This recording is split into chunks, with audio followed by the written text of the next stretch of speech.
अस्सलामुअलैकुम everyone, welcome back to YouTube channel the career gurus. आज की वीडियो का टॉपिक है how to maximize your income as a freelancer. So अगर तो आप फ्रीलांसर हैं सो आप आज जानेंगे इस वीडियो में कि आप किस तरह से अपनी इनकम को मैक्सिमाइज कर सकते हैं। सो आइए और वीडियो को शुरू करते हैं।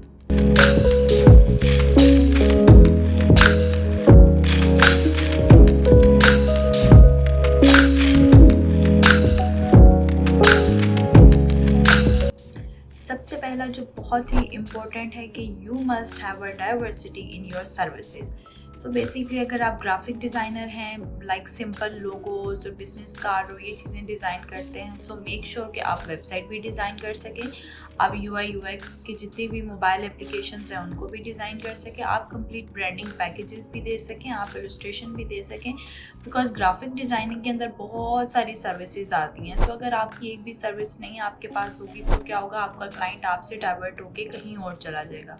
सो make sure you have diversity of your services if you are a freelancer. So अगर आपकी कैटेगरी ग्राफिक डिज़ाइनिंग की है सो आपको उसकी अम्ब्रेला के अंदर जितनी भी सब कैटेगरीज आती हैं आपको सबके बारे में पता भी होना चाहिए और आपके पास वो स्किल भी होनी चाहिए। सो ये था पहला और बहुत ही अहम पॉइंट कि you must have a diversity in your skills. उसके बाद जो सबसे इम्पोर्टेंट है जिस पे हमारी पाकिस्तानी अवाम बहुत ही ज़्यादा मार खाती है, दैट इज़ द प्राइसिंग। या तो आपको बहुत ही चीप फ्रीलांसर्स मिलते हैं या तो बहुत ही हाईली एक्सपेंसिव फ्रीलांसर्स मिलते हैं। सो बेसिकली जो ट्रेंड सेट है मेनली पाकिस्तान और इंडिया का, क्योंकि बाहर के जितने भी क्लाइंट्स हैं आप लोग देखें फ्रीलांसिंग में आपको इंटरनेशनल क्लाइंट्स मिलते हैं और वो आप लोगों को पाकिस्तान से और इंडिया से हायरिंग इसलिए करते हैं बिकॉज उनको वो कॉस्ट इफेक्टिव लगता है। सो या तो कुछ फ्रीलांसर प्राइस को इतना गिरा देते हैं कि वो फिर कंपैरिजन ही नहीं रहता, और या कुछ इतना बढ़ा देते हैं अपने एक्सपीरियंस को देखते हुए कि वो भी कोई क्लाइंट को समझ में नहीं आती।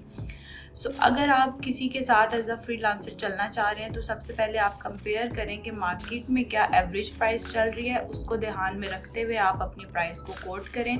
ना ही वो बहुत कम होनी चाहिए कि वो आपकी कॉस्ट को और आपके टाइम को जस्ट वेस्ट करें, और ना ही वो बहुत ज़्यादा होनी चाहिए कि आप अपने क्लाइंट को लूज़ कर सकें। सो प्राइस के ऊपर भी आपको रिसर्च करनी चाहिए और एक अच्छी प्राइस को कंपेयर करना चाहिए कि मार्केट में क्या चल रहा है, so you can coat better price.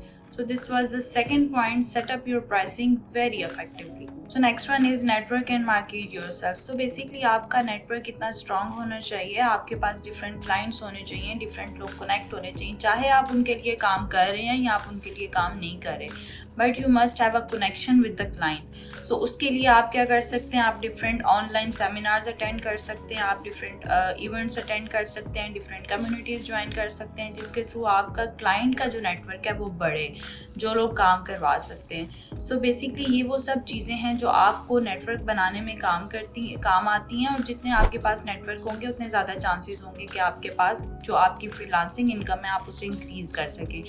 और एक बहुत ज़रूरी बात कि when you are attending any seminars और you are making interaction with the clients, आपके पास अपना पोर्टफोलियो ज़रूर होना चाहिए ताकि आप किसी को बता सकें कि आपके पास क्या स्किल्स हैं और कितनी अच्छी स्किल्स हैं, तभी आप उनसे इंटरेक्ट कर सकें, बात कर सकें। और लाइक एक जैसे होता है ना, आप कहीं जाते हैं तो अपना बिजनेस कार्ड ड्रॉप करते हैं, तो so you must have a portfolio with you कि जिसके बारे में आप अपने आप को, अपनी वैल्यू को बेसिकली किसी और को बता सकें। The next one is utilise upselling techniques. Basically upselling techniques क्या हैं कि अगर आप किसी के साथ एज ए ग्राफिक डिज़ाइनर जुड़े हुए हैं या कोई भी वेबसाइट की आपने सर्विसेज देनी है तो आप उसमें उसको फ्री रिवीजन ऑफर कर सकते हैं।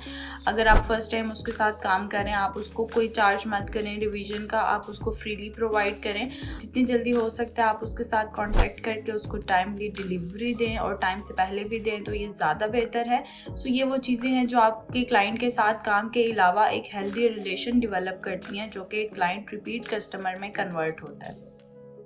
And the last one is get paid on times. ये बहुत ज़रूरी होता है कि आपने जो काम किया आपको उसकी पेमेंट टाइम पे मिले। So before starting your project आपको अपनी पेमेंट टर्म्स क्लाइंट के साथ क्लियरली डिफाइन कर लेनी चाहिए कि अगर तो कोई बड़ा प्रोजेक्ट है तो आपको माइलस्टोन्स में पेमेंट कर लेनी चाहिए, और अगर तो मतलब लाइक 1 और 2 डे का प्रोजेक्ट है तो it can be one time payment, but वो पेमेंट टर्म्स जो हैं वो आपकी इनिशियली डिस्कस हों कि आप क्या पेमेंट मोड यूज़ करेंगे, क्या पेमेंट मेथड होगा, बेसिकली बेसिकली, ताकि आपको कोई पेमेंट रिसीव करने में कोई परेशानी ना हो। सो पेमेंट आपको टाइम पे मिले, ये आपके लिए बहुत ज़रूरी है। अदरवाइज़ बहुत से लोग होंगे जो ये वीडियो देख रहे होंगे जिन्होंने काम भी किया होगा और उनको पेमेंट्स नहीं मिली होंगी। सो ये तभी होता है जब आप अपने क्लियरली पेमेंट टर्म्स को डिफ़ाइन और डिस्कस नहीं करते अपने क्लाइंट के साथ। सो ये सब जो मैंने आपको टिप्स बताई हैं, ये सब अगर आप फॉलो करेंगे तो अपनी सर्विसेज में, इफ़ यू आर फ्रीलांसर, अगर आप इन टिप्स को फॉलो करेंगे तो hopefully you will get a better result and you will maximise your income as a freelancer. Thank you so much for watching this video. Don't forget to subscribe our channel, The Career Gurus.